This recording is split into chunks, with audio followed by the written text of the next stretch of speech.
Hello again. It is Crew Call presented by Flow Racing, your home for NASCAR roots and so much more racing. You can find out more at flowracing.com/GoMRN. Yeah, do that right off the top and check out what's going on this weekend. A lot of great racing and a lot of great racing in the NASCAR world as well. And let's get right into it. I'm Steve Post, pit road reporter for Motor Racing Network, joined by 25-time and championship-winning crew chief in the Cup Series, Todd Gordon. Hello, Todd. How are you? I'm great. The playoffs have started. We had quite an eventful show this weekend. A 2-day event. So, bless your heart. What did you do all weekend? I mean, I was stuck in the living room watching TV. Oh, you poor little thing, stuck in the living room watching TV. Man, oh man, you were roughing it then, weren't you? And the Xfinity race kept me up until 1 o'clock in the morning. Oh, terrible, wasn't it? That Xfinity race kept you up. It's a rough light. No. It's kudos to NASCAR. I thought they handled the Cup weekend about as well as you could for the weather that you got down there. They made the call pretty early that it wasn't going to happen Saturday night. Right. And got, instead of sticking around till 10, 11, 1 o'clock in the morning. Right. We've seen that before. So, and having the foresight to move the race to 10 a.m. 10 a.m. And working with the broadcast partners about getting that done. But knowing Florida weather in August, your best shot was 10 a.m. And we did get a window later, and they hung around. By doing the 10 a.m., they still had the opportunity to finish the race. And got back to it, and a lot of carnage this weekend. No doubt. I do salute the powers to be at NASCAR. When we went caution on Sunday afternoon with the rain delay, in complete honesty, there was not one person in that garage area that didn't want to go home. Or in my living room. Right, exactly. No, seriously, but to NASCAR's credit, it's 1:30 in the afternoon. Yes. Yep. And you can't. And it's Sunday. It's not a Monday. Right. And the fans are in the stands. Right. And really, you don't want your playoffs decided by a rainout. So exactly. So kudos to them for hanging tough with it. Yeah. We were talking about this. The worst thing in the world is someone in the infield at 5 o'clock tweeting a picture of sunshine, and we're all landing back in Concord at that point. I went through this at Michigan one year. We actually rained out a race at Michigan, and it was after multiple rain delays. But when you get to Michigan in the summertime, the sun doesn't go down until about 9:30 or 10 o'clock at night. Right, yeah. So when we rolled out of there, I'm like, the sun's out. We could have been going. And we were in a position that we needed that extra run because we would have advanced but forward in the running order. But it was also like 8:30 at night. Sure. And you've had fans through multiple rain delays. Yeah. It was the right call at the time, but as a racer, you exactly. had that, right? Yeah, I was like, we could have got this thing done. I think we could have gotten 5 more spots. Exactly. Yeah, it's just a race. It just is. But kudos. It was the Coke Zero Sugar 400, and it was 400 miles. Yes, it and was. That's what it was. And you're right, though, a lot of carnage. Yeah. Oh, my gosh. Yeah. Wow. Yeah. I mean, that's... But I'm not nuts about this car speedway racing. I'll just say not, yeah. I just say I think the bumper structures are too round. I think the car as a whole has made vast improvements on our racing product. Sure. I think as a whole, I think the next gen car's done a great job. The front, the inner bumper structures that are behind the fascias. If you look at our old cars, they were pretty flat, especially the back bumper, and it was a tubing structure. So once you took a hit or two, they'd even get a little bit more flat. Right. So then a guy pushing on you didn't have to be precisely. If you think about, like a cue ball in billiards, right? Yeah. It has to hit perfectly on to push it straight forward. No, and if it's offline a little bit, it sends it in a different trajectory, and that's what we see out of these cars, and it's happening because the biggest push ends up at the front. Right. And I think all 5 cautions happen in the front row. Yeah, they happen at the front. Someone second, third, or fourth gets a little nose. As you talk about it, the cue balls don't line up. Yes. And then when you're wrecking in the front, you're wrecking in the middle and the back too. And the other part about it that becomes a challenge is that, where a driver actually can see something is staggered. So, we have made racing better with this car in a lot of places. Yeah. And I am a big supporter of the car. I wonder if NASCAR couldn't do something with the bumper structures to help Speedway stuff even it out a little bit, get more. A little bit less of chaotic as to what it is. Yeah, these cars don't have they draft up better. They get to each other. There's not that beach ball bubble that we used to have when the rears of the cars when we had mandated spring rates and stuff. and it's just Talladega is going to be exciting. Yeah, it really is. Really, truly is.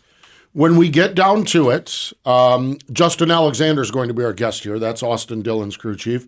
They survived the carnage, put themselves in a great spot when the rain came out, and put themselves in a great spot when the racing came back out, and won twice. If you wanted to call it early, they won. If you want to call it the end, I think that's good for them. They did a great job with that. I wasn't sure the strategy of rolling down backwards on pit road. Yeah, it was a little different, but it all worked out. It got them in a position. It'll be interesting to see what their thoughts were of what this race was, how they wanted to play this race out, what their strategy was going in, and see how that unfolded. We'll ask him those questions. We will. So look forward to talk to him on that.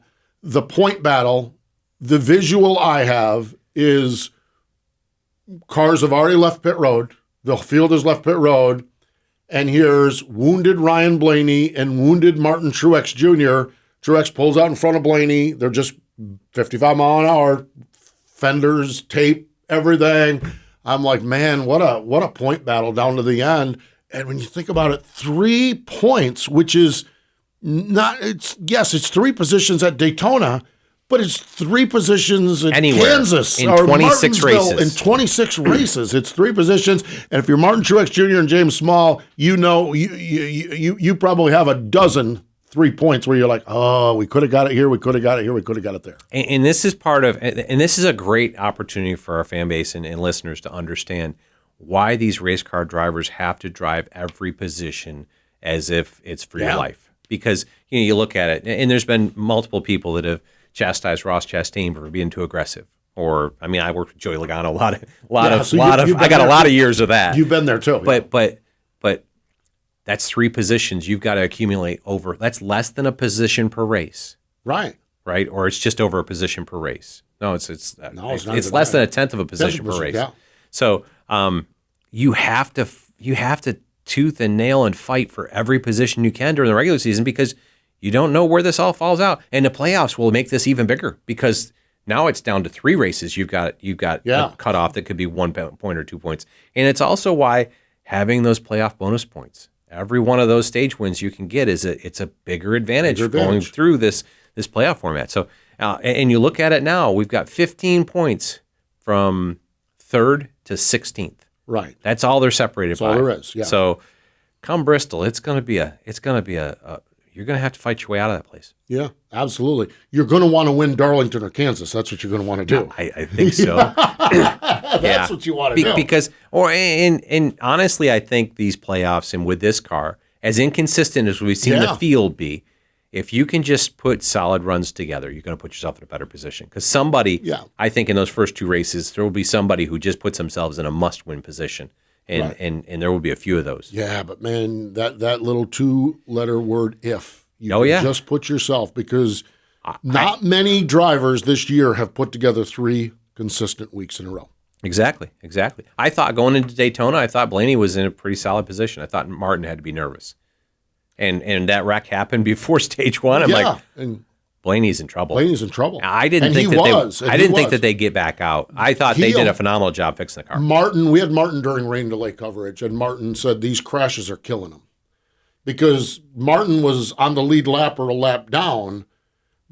Blaney was 5 laps down. Lead lap to 5 laps down. 5 laps down. Yeah. The problem of it is if Martin can keep all the cars on the racetrack, then they're not. But what happened is that they would fall behind Blaney, and they just put him in. Blaney ended up 6 or 7 laps down in 15th. Yes, exactly. By the time it got done, exactly, he wouldn't have been 50. He was 37th when he first ran. Absolutely. All those crashes did not play into Martin's favor. Yep. Because all those cars would have been ahead of Blaney, and then they're all in there. A couple of other walking woundeds, and Martin had been in good shape. Yep. But that's just the way it is. Yeah. Hey, Martin finished the 2nd in the race, and he's but his car couldn't keep up. I mean, just fascinating stuff. It really is. Yeah, it was suspenseful to the last lap.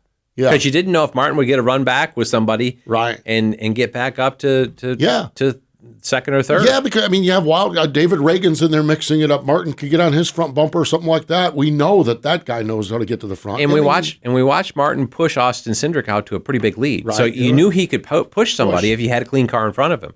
And I didn't know whether that would be something that he would play with. But it didn't come to fruition for him. I don't know. Crazy stuff. It really is. And it was what it was, the season finale of the NASCAR Cup Series, regular season finale. And now we go playoff racing. 10 straight weeks. Man, it is going to be exciting, that is for sure. Motor Racing Network going to be there the whole time as well. You can subscribe to Flow Racing. It's the home of NASCAR roots. Catch the NASCAR Wheel and Modifieds, the ARCA Menard Series, the Pinty Series, NASCAR Weekly Racing. Subscribe today. Over 1,300 racing events live and on demand. The headliners this week, Todd, NASCAR Wheel and Modifieds at Oswego Saturday night. That's home for me. Man, I'll tell you what. We got Steel Palace. The Steel Palace. And by the way, the whole weekend from Oswego is on Flow Racing as well. Classic weekend. Yeah, I missed that one. That was the first racetrack I ever raced at. Yeah. Spent 3 years up there, and actually the last race I ever ran in a late model, I won up there. Did you really? Mm-hmm. Okay, yeah. Mm-hmm. I love Oswego, and a buddy of mine, you probably know him. He rode up there, Dick Macko. Yeah. He's a Facebook friend of mine. He lives down here in North Carolina. He's been unbearable because I think Thursday he's headed there. And it's just like salt potatoes, Hoffman hot dogs, beer, super modified. It's just, so. Fries with vinegar on them. Fries with vinegar on them. That's right. Fries with vinegar on them. That's right. Oswego. I love that. Yeah. The Hoffman hots are pretty. Oh, man. I had, too. Where was I at? Canandaigua has Hoffman hot dogs. Yeah. And I was up there a couple weeks ago when we were up at Watkins Glen, and there's just something special about it. There's something special about Oswego. I mean, it's a with a super modified, with a wing show and a non-wing show, because they don't run wings on the supers weekly on the classic, at Oswego, but they do a wing show and a non-wing show. The modifieds up there, great weekend of racing. Yes, it is. So if you can't make it to Oswego, if you can make it there, get there. If you can't make it there, Flow Racing has you covered as well. Other headliners on Flow Racing, the ARCA West Series is at Portland International Speedway. NASCAR Pinty Series is at Canadian Tire Motorsport Park. Weekly racing, they're all running. Autodrome Granby, Riverhead, Jennerstown, Berlin, South Boston. Hickory has the Bobby Isaac Memorial. That's a great race. Langley, La Crosse, Evergreen, Alaska, Raceway Park, Meridian. Also want to mention Florence Motor Speedway Saturday night. And again, there's another one. If you're going to Darlington, it is a 20-minute drive down to Florence Motor Speedway. That Xfinity race, 3 o'clock start time, should be done in plenty of time to get down for the 7 o'clock green flag at Florence Motor Speedway. But again, if you can't be there in person, you can catch it on Flow Racing. You can go to www.flowracing.com/GoMRN. Justin Alexander, he joins us next.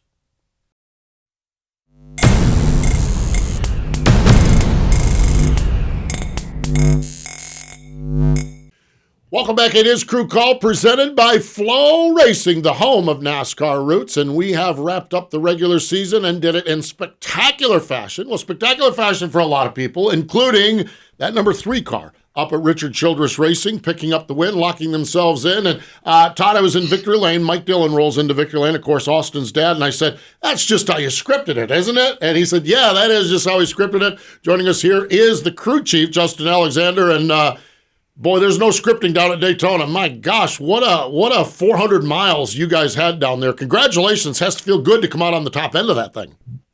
Yeah, thank you, guys. It was certainly a good way to end the regular season and get us into the playoffs there. So it was a wild one. It was one we had to kind of wait out there in the rain and got delayed and you just kind of roller coaster of emotions. But ultimately ended up working out in the end.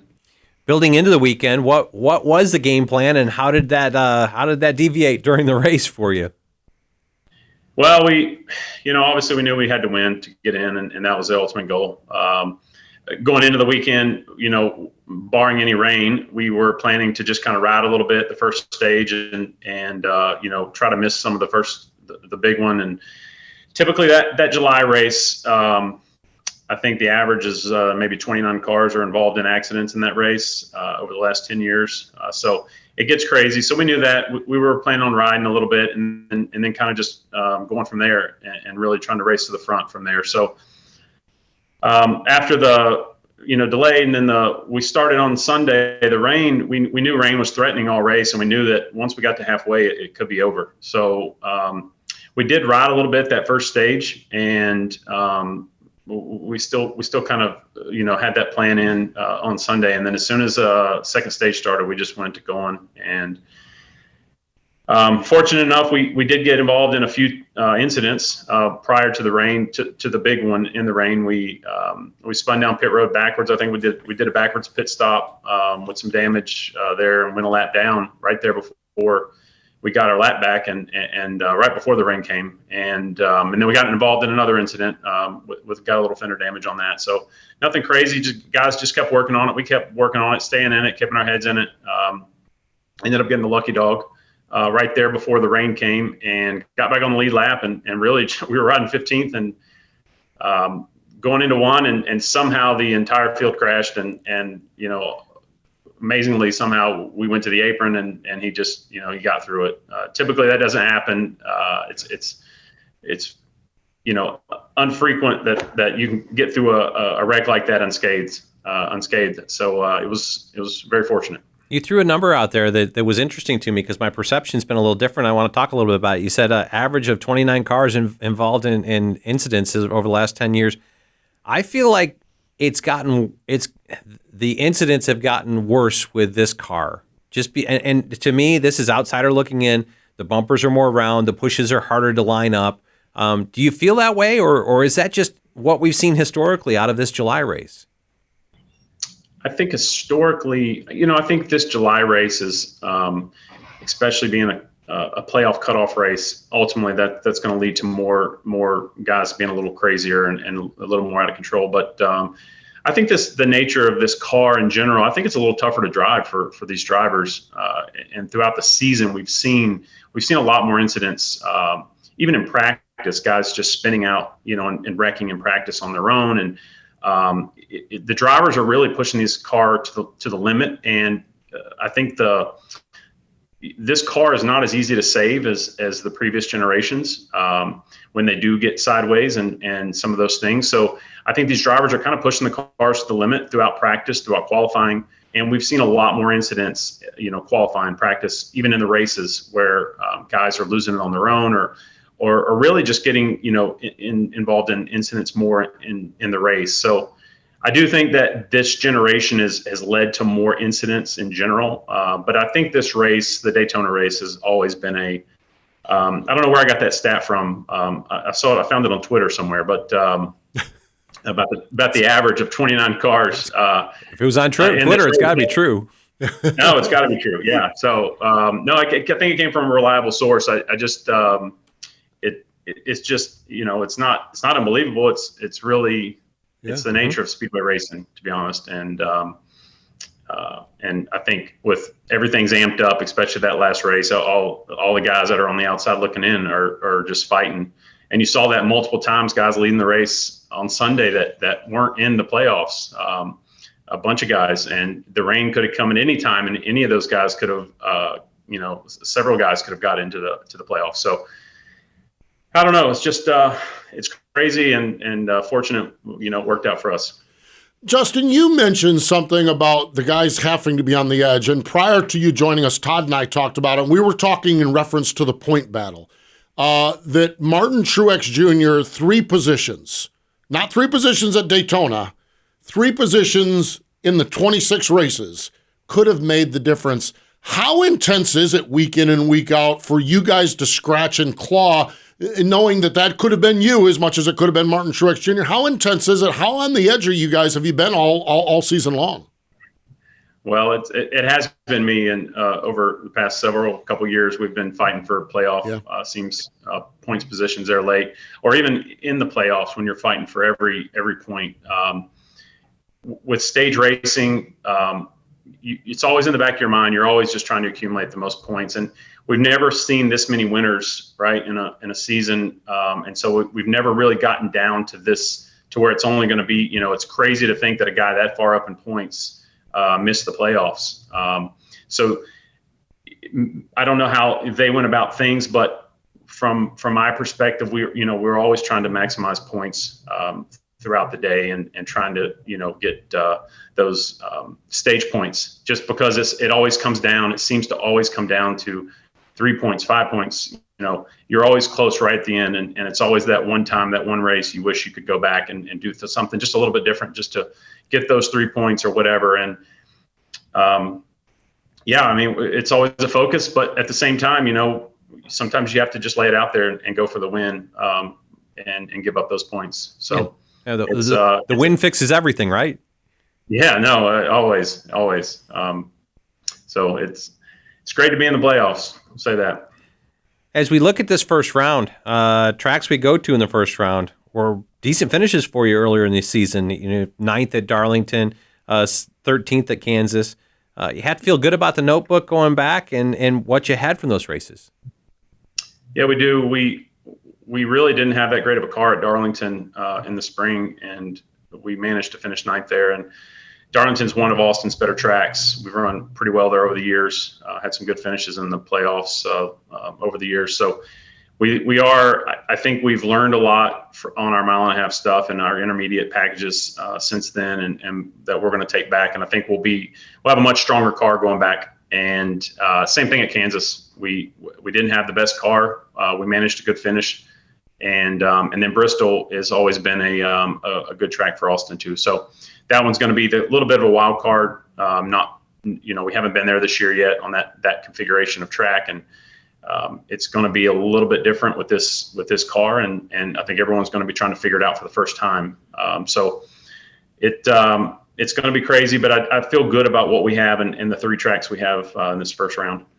Justin, if I'm not mistaken, Kansas in the spring, you were not there. I think you were on COVID protocol, if I'm not mistaken. Big picture question, but we can apply it to going back there. How does that work? How does a crew chief follow along? How do you participate during COVID protocol? And did you see things maybe from COVID protocol that you wouldn't have seen at the racetrack? With the technology we have, I was actually at my house the entire time, and I was connected in and paying attention, following along, helping the guys, make some calls, and I was right there with them. I just wasn't at the racetrack. So yeah. It does give you a different perspective on things. It allows you to see things from a little bit different view, and pick up some things you otherwise wouldn't pick up. So there was certainly some of that, unfortunately, I wasn't able to be there at the track, but yeah, I don't think I missed anything, and I think we'll roll right in there and without missing a beat. When you look at the playoffs, what do you look forward to in the playoffs forward, and what are you nervous about? Well, just looking forward to being in the playoffs to start with, just having a shot and to start there, and then this first round, honestly, it's 3 good tracks for us, decent tracks that we can run well at. And I think it gives us a good shot to push us through to the next round if we execute and do what we have to do. And then,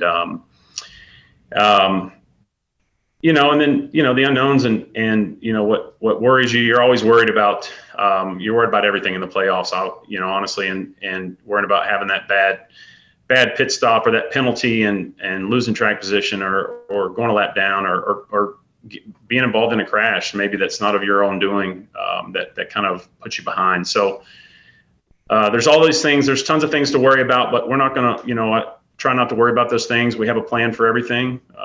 We're under the mindset that we're never going to give up throughout a race. We showed that Sunday, and when we were a lap down, and we got back on the lead lap and then won the race. So you can come back from these races, especially these longer races, and you're never out of it. 500 miles at Darlington, a lot's going to happen on Sunday night. That is for sure. Then Kansas, then Bristol, and then we go on to the next round. Justin, Richard Childress Racing, getting both cars in the playoff. Obviously, that's a great thing. I mean, but what does that do to the dynamic, though? Both cars in versus a split team. Is there a dynamic change with that you guys have been able to accomplish there? No, it is a great accomplishment by everyone at this organization, for sure, for start with. But certainly there's different dynamic, I guess, with one car in and one car out versus 2 cars in. I think I think ultimately when you have two cars, you have a better shot. The organization has a better shot at winning a championship, and you have two races in the horse, or two horses in the race. Sorry, and but I think there's other things that when you only have one car in and one car out, you can put maybe more all your energy and all your effort into one car, but this company, we've been doing this all year long. We've put all of our energies, all the work into both these cars. I think the product on the track has shown.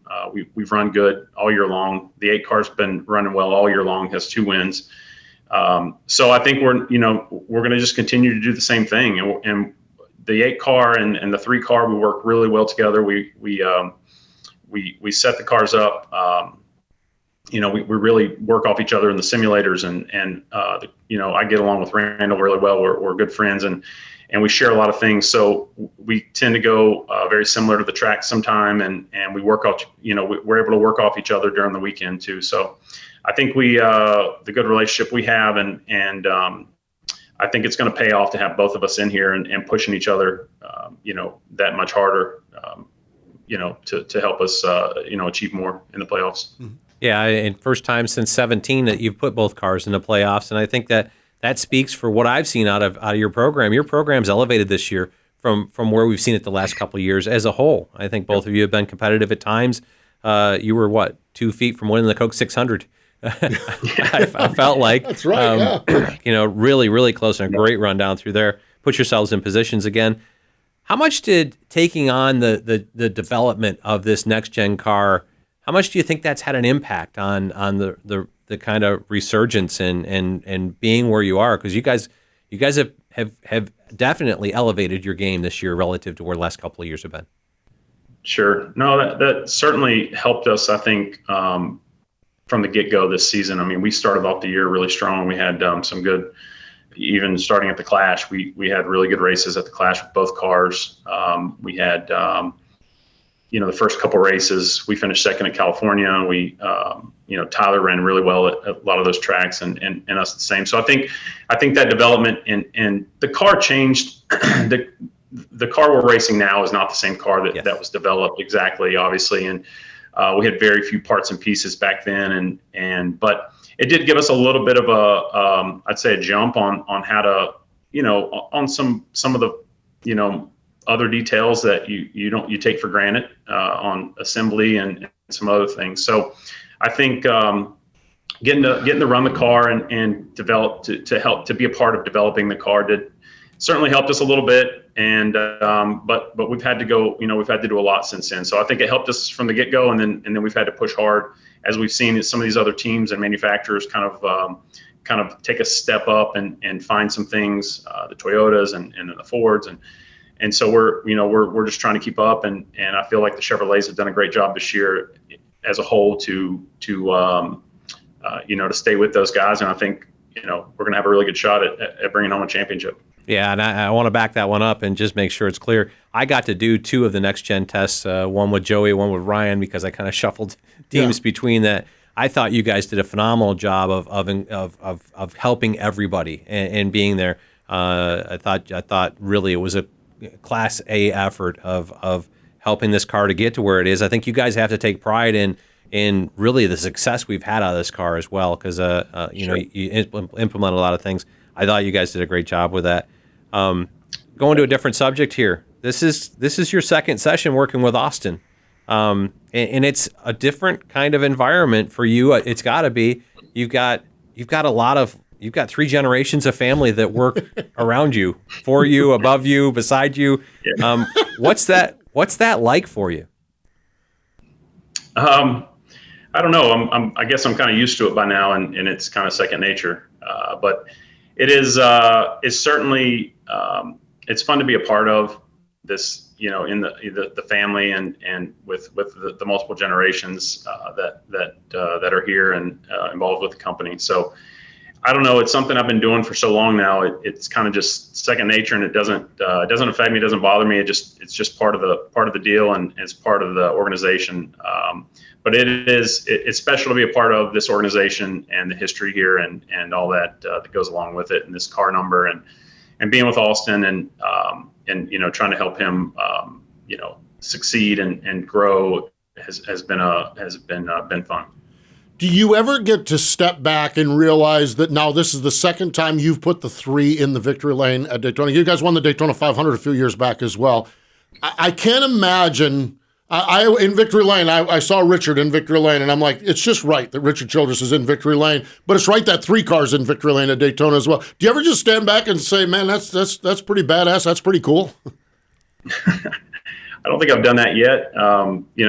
Obviously every time you get to victory lane is special, and I think at some point in my life I'll probably look back and maybe soak that up a little bit more than I do right now. And right now I'm just kind of in the thick of things, but ultimately, obviously I realize how special and important this car number is, and being involved with RCR is. So certainly it doesn't go lost on me. But I will, ultimately I will, keep appreciating it more as time goes on and I get older.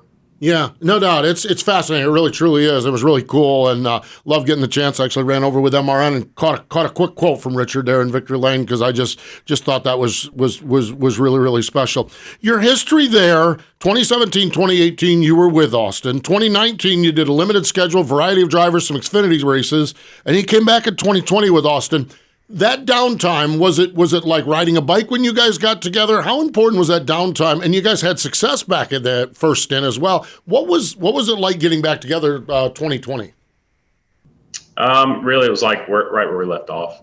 I was still involved with the company throughout 2019. I did a lot of races, a lot of part-time races and Xfinity races, and I actually did Tyler Reddick's first Cup race with him at Kansas, and so I stayed involved with the teams. I kept up with what was going on with that team, and helping those guys and doing everything to support that team. So a lot of the guys, most of the guys were the same guys on the team when I came back, and then the relationship with Austin was still there. So it really was like getting back on a bike, and certainly a year later, and a few things had changed with the car, but really nothing crazy, and it was we picked right back up. So going off on a different piece that some of the fan base may be aware of, Austin and your Jackman have a TV program that plays at times on USA. How does is that all pre-recorded, or will that record through the playoffs? How does that impact you as a race team? No, that's all pre-recorded. That stuff was previously filmed earlier in the season, and it's not. I don't see it very much. It's not. They do film from time to time, but it doesn't take away from what I'm doing and what we're doing, and it's no different than being at the racetrack with cameras around you and media around you, and it's just something you tend to, I tend to at least kind of just focus out and worry about the task at hand. So it's a good little it's a cool deal, and I'm glad they get to do it, and I think it elevates spotlights some of the sport, and maybe bring some new fans in. So all that's cool, and but yeah, it won't affect us, and I don't think they're filming right now anyway. So I could be wrong, but going into the playoffs, we have one focus, and that's on winning and winning the championship. Final question for you, and this is totally away from racing. Back in 2011, you founded a company called Senk, and then you founded a souvenir business a few years ago. You seem like you're a pretty enterprising, entrepreneurial type guy. Any more projects like that, or you just sticking to the crew chief gig? Yeah, not right now. I was in racing for about 8, 9 years with Hendrick Motorsports when I first came out of college, and I kind of grew up there, so to speak, and then I kind of got out and went off on my own and did some entrepreneurship stuff, and something I've always wanted to do and always, loved doing and working for myself and doing some things like that. So, then I got back in racing and took a couple years off, and then I got back in the sport and I've been doing it ever since. So always in the back of my mind, obviously it's always there. when you're crew chief and you don't have time to do anything, I don't even have time I barely have time to see my family at this point. So the nature of the job just lends itself. You just don't have that time. So, at some point down the road in the future, I'll probably do something else and venture into something else. But that's just my nature. And, it gives me, it's fun and, always challenging to try something new and go off, kind of on a tangent. You need to get on the Todd Gordon plan, Justin. He spent all weekend. He Yeah. spent all weekend in his living room, bless his heart, while we're down there in Daytona. You need to get on his deal, I think. Yeah, Yeah. That's cool. It doesn't fund the entrepreneurial it doesn't ideas, fund so- the No. There you go. Good stuff. Justin, congratulations on the win. We appreciate the time joining us here as well. And we can't wait to see what you guys in that 3 team have with the playoffs. Good luck at Darlington and good fortune throughout it. And we'll talk to you down the road again. But thanks for joining us. Thank you, guys. I appreciate you having me. There we go. Justin Alexander joining us here on Crew Call. Stay with us more in just a moment.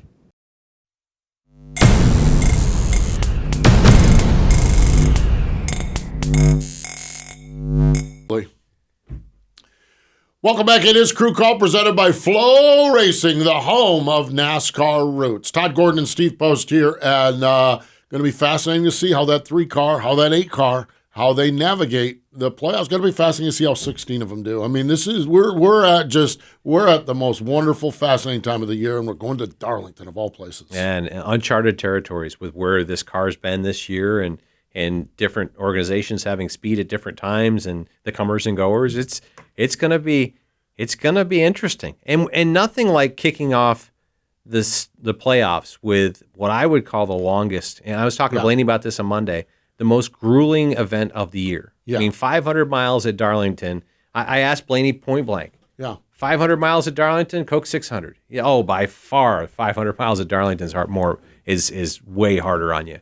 Really? Because it's 500 miles of running this far off the wall. And we can talk. I've talked to a couple of different crew chiefs last weekend, was previewing kind of Darlington. We can talk, and these bodies are more forgiving, but now the toe links are not more forgiving. Right. So we're still in the same boat. You need to get close, but minimize the Darlington stripes. Yeah, you do. The just easing up on it.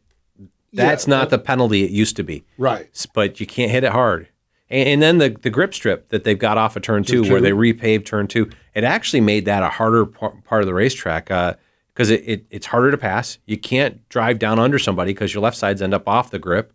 Right. And then there's a bump on exit. We saw Ross Chastain. I think he was leading the race. Right at that point. And spun out and hit the inside wall. So if not leading the race, he'd led many laps Yeah, earlier. he did. You're right about that. I forgot about that, but you're right. He did all on his own. Yeah. That's the new asphalt. Not to mention how hard it is to get a hold of the old asphalt.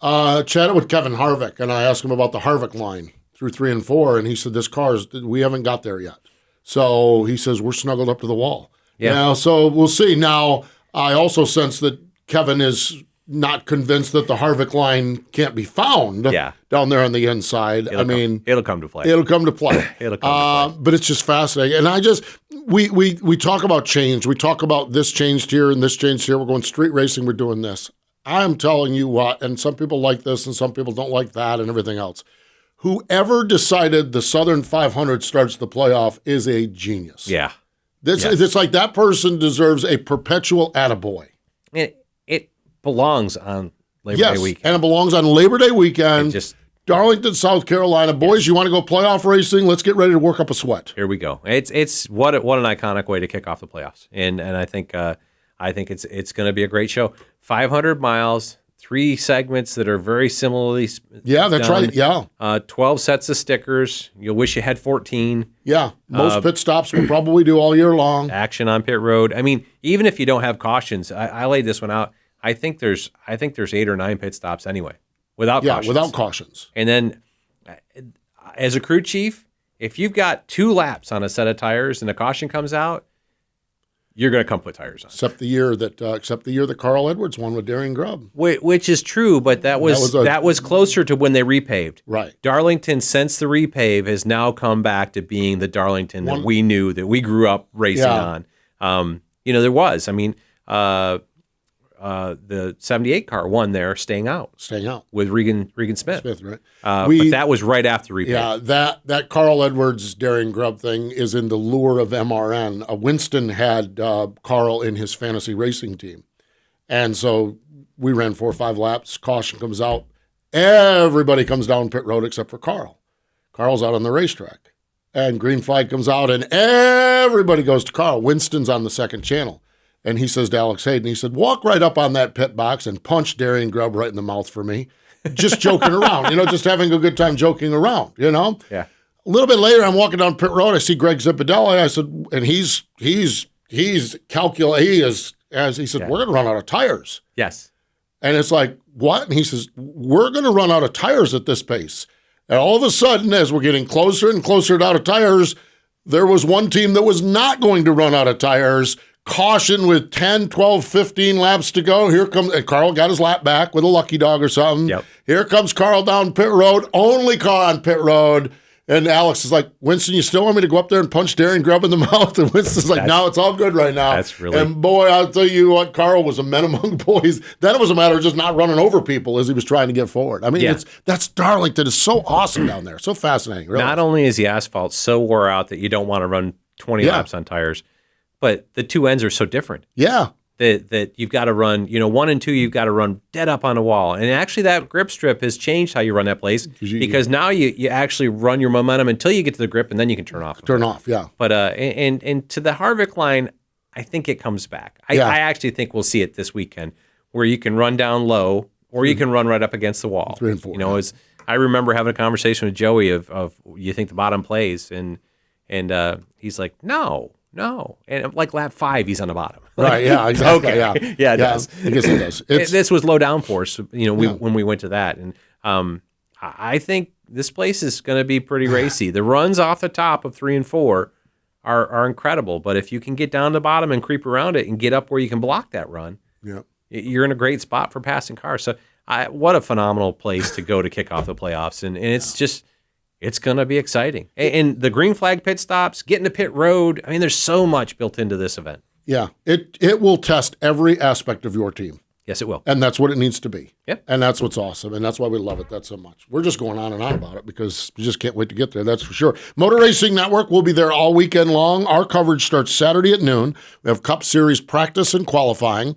And then at 2:30, it is the Sports Clip Haircut VFW Help a Hero 200 for the NASCAR Xfinity Series.